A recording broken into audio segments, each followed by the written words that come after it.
ഹരേ കൃഷ്ണ. ഭഗവാൻ ഒരിക്കൽ പറഞ്ഞതിങ്ങനെ: താമസഭക്തി, രാജസഭക്തി, സാത്വിക ഭക്തി, നിർഗുണഭക്തി. ഇപ്രകാരം ഭക്തി 4 തരത്തിലാകുന്നു. ഹിംസാദികളെ ഉദ്ദേശിച്ച് ഭേദബുദ്ധിയോടുകൂടി എന്നെ ഉപാസിക്കുന്നത് താമസഭക്തി. ഭോഗങ്ങൾക്ക് വേണ്ടി ഭേദബുദ്ധിയോടുകൂടി എന്നെ ഉപാസിക്കുന്നത് രാജസഭക്തി. ഭേദബുദ്ധിയോടുകൂടി തന്നെ നിഷ്കാമമായി എന്നെ ഉപാസിക്കുന്നത് സാത്വിക ബുദ്ധി.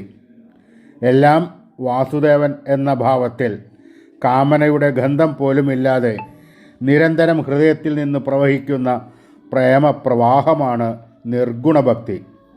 ഈ നിർഗുണഭക്തിയിൽ എത്തിയവനാണ് കൃതാർത്ഥൻ. അല്ലാതെ ലോകത്തെ ദ്രോഹിച്ചുകൊണ്ട് വിഗ്രഹത്തിൽ മാത്രം എന്നെ ആരാധിക്കുന്നവൻ മൂഢനാകുന്നു. അവന് എൻ്റെ കരുണ ശരിക്കും സിദ്ധിക്കുന്നില്ല.